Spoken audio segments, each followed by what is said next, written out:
Hey guys, what is going on? My name is Ryan, this is the Analytic Gengar, and welcome to another one of our videos. In today's video, we are doing part 3 of 4 of my collections review, so basically showing all of you guys what it is I collect, how I've collected, telling a little bit of a brief story behind some of the stuff that I have collected. And in today's video, we're going to be doing our banned cards as well as my miscellaneous cards. The reason being that there's tons of stuff. So in case you haven't tuned in, the first video is our booster packs and unopened products video. Second is error cards. This is our third, so it's going to be our miscellaneous and error cards, rather banned cards and miscellaneous cards. And then our fourth one is going to be our high-end card collection. So between the 4 videos, you'll get a total view of all of my cards in my collection right now, and then of course we'll go ahead and do some updates infrequently as sort of new stuff comes in or gets added. So without further ado, let's get started. So we'll do the miscellaneous stuff first, and first up is a Gem Mint 10 Yellow Cheeks Pikachu from the base set. So it is a shadowed card, nothing crazy or unreal here. And I'm going to now awkwardly adjust camera on screen. Okay, there you go. Well, at least now you guys can see a little better. Let me just go ahead and adjust that very quickly. And yeah, so this is really cool because it's not necessarily an error card. I think there were 2 variants of this card. So this is the Yellow Cheeks version. Up next, I do have the Red Cheeks version.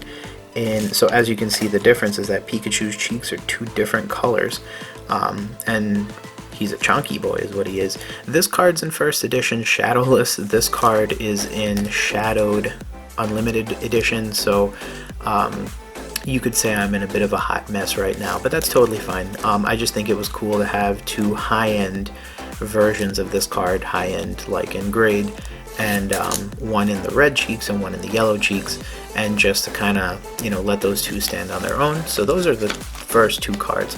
I do have another Red Cheeks Pikachu. The story behind this one is that this stamp down here is the E3 stamp. So this is actually a promo card that was given out, and depending on the summer, they gave out 2 versions of this card, the Yellow Cheeks and the Red Cheeks. The Red Cheeks is worth several $100s versus the Yellow Cheeks. So super happy that I grabbed up this one when I had a chance, because it's another rare card that you don't necessarily see out there, which I thought was pretty interesting. Next up, we have a Raikou from Neo Revelations. I just like Neo Revelations cards. It's a first edition, so I thought that was pretty cool, and that hollow pattern is gorgeous, so also something cool. Obviously, I am a bit of a trio collector, so I do have the Entei, as well as the Suicune. So I do have them in pretty high order. They're not mint condition cards, unfortunately. They're not PSA 10s, but that's quite alright. There is a Zapdos. Now, here's the story behind the Zapdos. Up here in the corner, and I will try to get this to work, you can see that it's darker. There's like a significantly darker patch than the rest of the hollow foil. This is an error card, believe it or not, where they printed the evolution box in the corner, but Zapdos doesn't evolve. So it's one of those weird error cards that does belong in the other video, but I kept it in this video only because it goes along really well with the Moltres first edition card that I got from Fossil, as well as the Articuno. So I do have 2 trios. I have the dogs and the birds. They're all super cool, super pretty. I think this is a card literally everyone knows from back in the day. So what's also cool is that I'm really happy that I have this card. And as you can see, they're all pretty high up on the list. The Zapdos and the Moltres are 8s. The Articuno is a 9. So that's pretty cool. And then the Suicune, Entei, and Raikou, they are 2 9s and a 7. So I might in the future try to get them as perfect 10s, but I'm not necessarily hard pressed, if you will, to sort of get them where they need to be at. I think I'm much more happy just knowing that I have them. And who knows, maybe in the future they'll actually be worth something. I do have this one random Abra first edition from the base set, I believe. I just kind of like Abra. I thought it was, pretty cool. So there's not really anything super crazy going on with this card, but I just kind of like the fact that he's chilling by a tree and he looks really posted up, so happy for him. So that's just another random card that I have. And then the final of my sort of miscellaneous pile is a Dark Blastoise. Unfortunately, I can't say that I'm a Blastoise collector, so I can be like, yeah bro, I totally collect these all the time. I don't.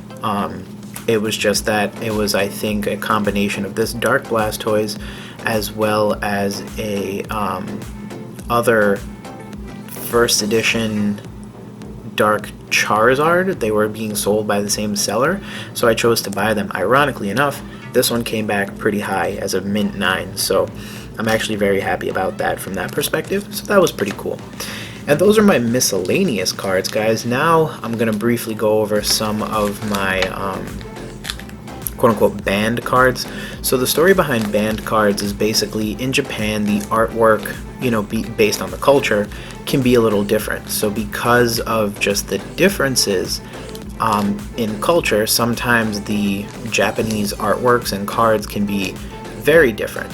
So what's cool is that sometimes it's really nice to see what the card was sort of intended to be from the Japanese illustrator's perspective, and then to sort of see how it has changed as it's come to America. So for this first one, I'm actually going to cover up because I don't want to upset anyone, but this is Koga's Ninja Trick.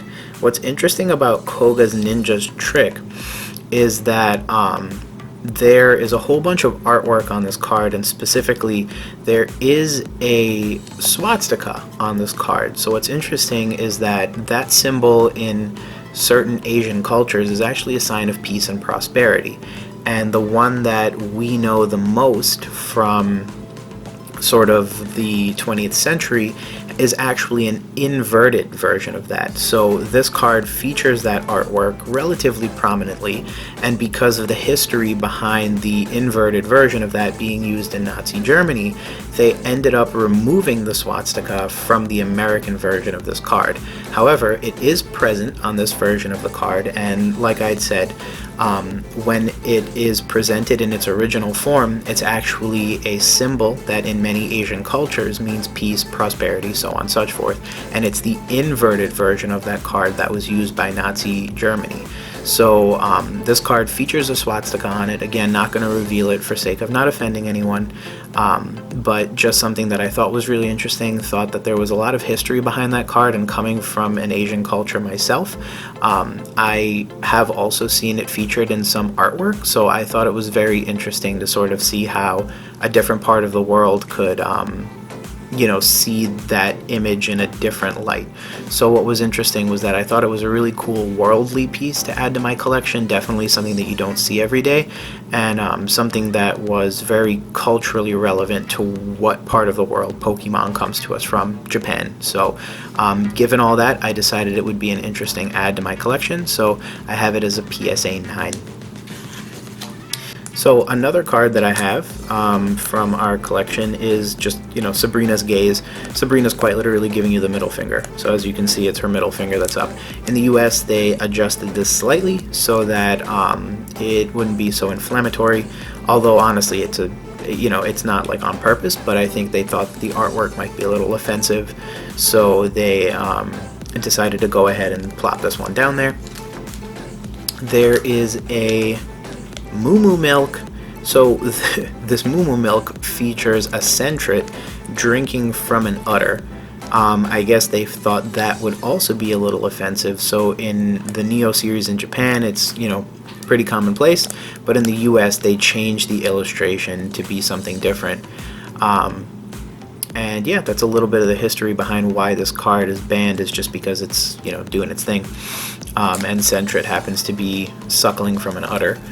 And finally, but not least, for today's video, we have a 1998 Japanese Grimer. So this Grimer, and this might be, I'm going to ask the Transformer to do its thing right now. Okay, this is going well. Okay, so, well, this is, okay, perfect. So right there, you can actually see Grimer is basically looking up at that girl. So it's kind of offensive because it's meant to be like a creepy Grimer. But in the US, they actually changed this card so that Grimer is basically looking elsewhere, because as of right now, in this image, the Japanese version of the card would suggest that Grimer is looking up this girl's skirt. So in another version of this card, Grimer is looking elsewhere, but in the Japanese version, it's almost meant to be like a creepy Grimer. So that's just a little bit of history behind this Japanese card. Again, these 5 cards that I just sort of showed as these banned cards, they were where I sort of started collecting. Those and error cards were really the thing that I thought was super cool. And then of course, as time has gone on, I've sort of diversified what it is I collect as well. So I still do a lot of error cards. I still love to hear the history behind them, but I also do a whole bunch of other stuff as well. The one thing that I would say is missing from my collection would be a Misty's Tears, which is being shown on screen right now. That card is cool because it was banned in the US because they thought it was a little suggestive with the artwork, so I would love to maybe tack that onto my collection in the near future. But yeah, guys, thanks again for joining our video. Next week we'll have, you know, other parts up, so feel free to check those out as well. In the meantime, thanks again for joining. Feel free to like, comment, and subscribe. Check out our Instagram. Tons of fun stuff happening over that way, so if you're ever interested in getting some daily Pokemon stuff, some analytics, and all sorts of other fun stuff, definitely go ahead and check us out over that way. Thanks again. If you like what you saw, like, comment, subscribe, and thanks again for joining, guys. We'll see you soon. Bye.